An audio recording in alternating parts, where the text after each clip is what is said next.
Previously on Jake the Lawn Kid. I partnered with a company to test out some of their commercial lights along my roof line. This year, I wanted to add just a little bit more of an outlining characteristic to my roof line by outlining some ridges. It probably goes without saying, but one last thing you want to do before you get out here and start putting these up is obviously test them and make sure they work. Do that in the warmth of your house too. It's a great time to make sure everything's tightened and ready to go and that all the bulbs work. Otherwise, this is kind of pointless if you put them up and 15 bulbs are out and you got to get up on the roof later, right? No fun. I've done that before. Now, one more thing I want to show you. So really, another thing that goes without saying is if you are going to attempt to become this advanced with your display where you're outlining ridges and all these other convoluted areas, it's really best to do this with commercial lights that can be cut to length. Trying to do this with store-bought lights is nearly impossible because you can't control the length. Now, there are a couple of things I would like to talk about here, and that is power. So as we've talked about before, I've got linkables. But one thing that you want to do is you want to be very intentional with what lights you put where, especially if you know you're going to expand in the coming years. And that's kind of what I did here. So the entire front of my house has got these linkables, which are very nice. However, the plugs are not compatible with the plugs I need to supply power to my ridge lines. So what I had to do in theory is I actually had to give up this area on the side and put C9 bulbs here instead, knowing that I'm going to have to splice into here to supply power to the ridge lines. So with that being said, I actually want to go ahead and talk about that actual power supply. So these right here, I'll leave a link in the description to where you can pick these up. These male and female ends that you can actually splice into the wires or onto the wires. That goes for the female end, not the male end. The male end always goes at the end. Don't let anyone tell you otherwise. Be safe and be responsible. But the female ends, believe it or not, you can actually break off an end. I'll show you in a minute how that works.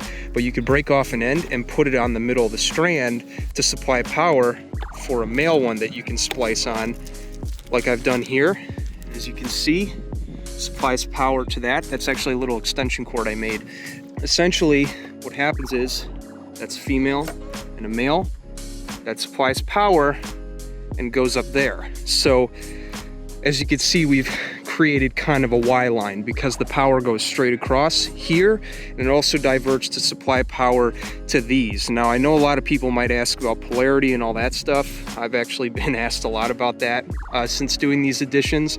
And I can tell you, if you're using new age LEDs like I'm using here, I use cool white LEDs. That's just personal preference, by the way. There's all sorts of different colors and styles you can do with commercial lights, but that's what I like anyway. I digress from that. People do ask about polarity because you are, diverting the power a little bit, right?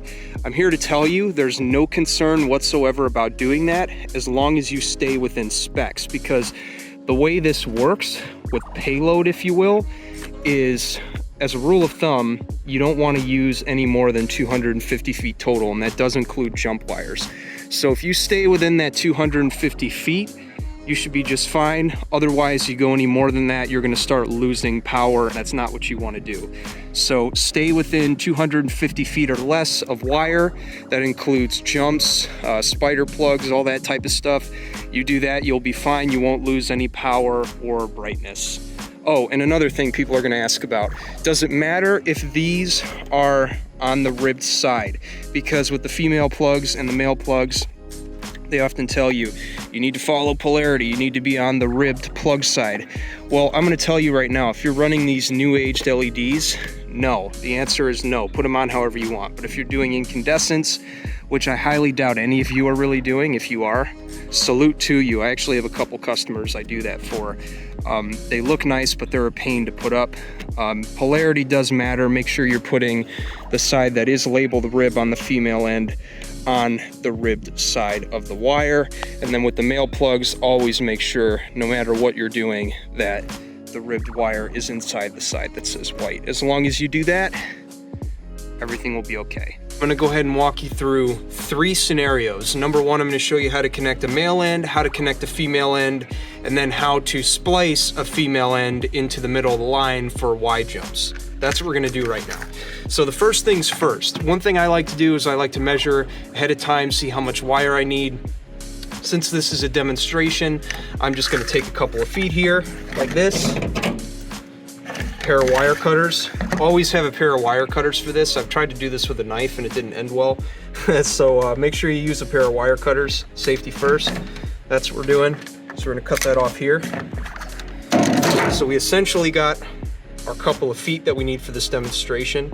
We're gonna put a male on one side, a female on the other, and then in the middle, I'm gonna show you how it would look for Y jumps. That's what we're gonna do here. Just make sure that we're in frame. Okay. All right. So first, let's go ahead and do a male end, because when we're starting on the roof line, we always need to start with the end that supplies power. So I'm actually gonna go ahead real quick and take a pocket knife of some sort, and I'm just gonna make a small incision right here and just slowly kind of pull it through to split the wire up like that, right? So that's what we've done. Now, I'm gonna go grab my male. So the links below, I got these from my local supplier. I got links below if you want to check those out. Now, mind you, those are affiliate links, so if you want to support me in that way, you can buy through that. Otherwise, get them wherever you want, but at the end of the day, I'm just trying to make your life easier. So here we go. This is what comes in the male end.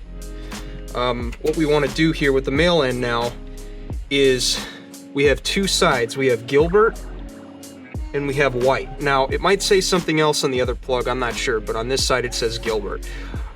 The wire is going to rest on this side, on the big prong side, right? And it doesn't really matter which way it goes in. With LEDs, now with incandescents you might have to do your homework, but with LEDs it doesn't really matter. It's not going to cause any long-term problems. So once you got your wire cut, you're gonna line it up with this big prong right here. Not the little one, the big one. You can see it's actually set up like that. There's a wall on the big side and no wall on the little side. You want it on the side with the wall. So you're gonna stick it in like that, like this. And there's actually two holes, so the wires are gonna split up. One's gonna go in one, one's gonna go in the other. And then you're gonna press it down like this. You're gonna feel the wire. There's actually two spikes in there that are gonna dig into the wire. Once you feel it kind of dig into those, then you're gonna take your cover on the open side, not the closed side, the open side, and you're just gonna slide it on like this. And there you go. Got your male on. Now the females are a little bit different, albeit a little similar, but it's important that if you're doing this again with incandescents, you get the polarity correct. With LEDs, doesn't matter, but just for the sake of the video, we're gonna do it the right way and follow polarity. So you have a regular side of the wire, and then you have a ribbed side of the wire. We essentially want the ribbed side to be aligned with the side of the plug that says ribbed. Not the blank side, ribbed. Again, with LEDs, it doesn't matter, pick your side, but since we're following polarity for demonstration's sake, you want the rib side of the wire to be on the side labeled ribbed. So here's how it's gonna go. These don't split up, but it's a good idea to split them anyway, just because of how they're gonna sit. So you stick them in like this, bend them down, let the spikes in the plug dig into the wire. Again, pinning the wire in place. And then you're gonna take your cover and slide it on just like that. Boom. And just like that, you've made your own custom length extension cord. It's a cool thing you could do on the roof to cut back on the amount of outdoor cords you're gonna have to buy, and just makes things a whole lot easier because you can make them whatever length you want. No problems there.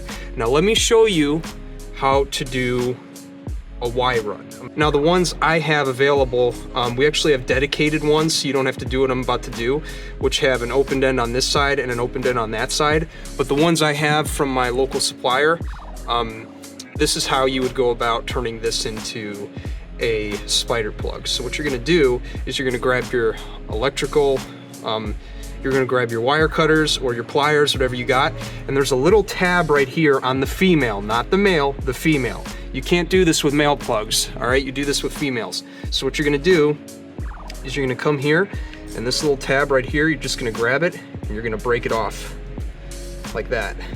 And you've essentially made your own spider plug, if you will. So then what I'm gonna do is I'm going to, again, following polarity for the sake of the demonstration, let's say, okay, I got a straight run of lights, but I need to supply power to the ridge line or jump off and supply power to the windows like we're gonna talk about in future videos. Here's how you would go about doing that. So again, we're gonna align the rib side with the side that's labeled ribbed on the plug. We're gonna stick it in like that. Okay, sticking it in to the spikes on the cord, just like that. And we're gonna go ahead and slide this in, just like that.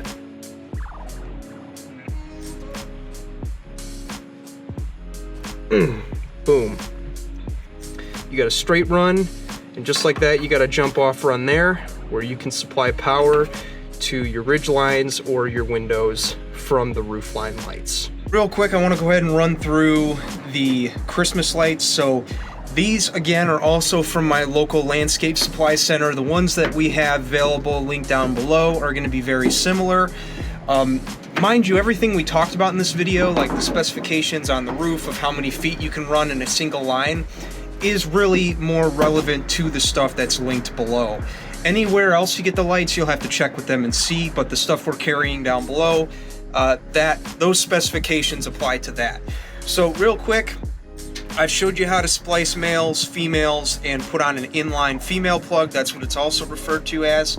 But real quick, I just wanted to go ahead and show you what the bulbs are going to look like. So like I said before, I like to pre-bulb everything beforehand, but obviously when you're cutting the lights to length, you can either do that before or after. In this case, I'm showing you what it's like to do that after you pre-bulb them. So typically, what I like to do when I'm pre-bulbing something for an area is I like to measure that area ahead of time. Like for instance, the ridges on the roof, I like to either measure them beforehand, or I like to go up there with a spool of 100. This is more so when I'm doing my house, I do it this way, a spool of 100, and just put them up there until I have enough bulbs to cover the whole thing. Or if you want to be more efficient with it and put on less bulbs, be a little more conservative if you will, it's a good idea to measure it beforehand. So for example, let's say we have 47 feet, I'm going to need 47 bulbs. In this case, I only have like 8 or 9 on this, but anyway, let's say I want to cut it to length. What I would do is I would take my wire cutters, kind of similar to what we do with the lamp wire or whatever it's called. By the way, all this stuff is down below, and you would just pick in between one bulb and another. This was coming off a spool, and you would cut it right here at the 6-inch space. These are spaced apart at about a foot. The ones we have, they're spaced apart at a foot, so you cut them here. And then what you would do is, like I said earlier, you would take your wire cutters or your knife, and you would just make a little incision right here, splitting the wire up like this. Not too crazy, see, kind of like that. Just enough to split them up for when you put your male end on, to stick one side in one and one in the other. And then with your female plugs, they're still going to be together, but it's a good idea to split them up anyway, just like that. That's what you do. You put your males on as we showed earlier. You put your females on as we showed earlier. Following polarity, if you want to be safe, I recommend you do it anyway, just for the sake of being responsible. But yeah, that's pretty much how it goes. Jingle with me, baby.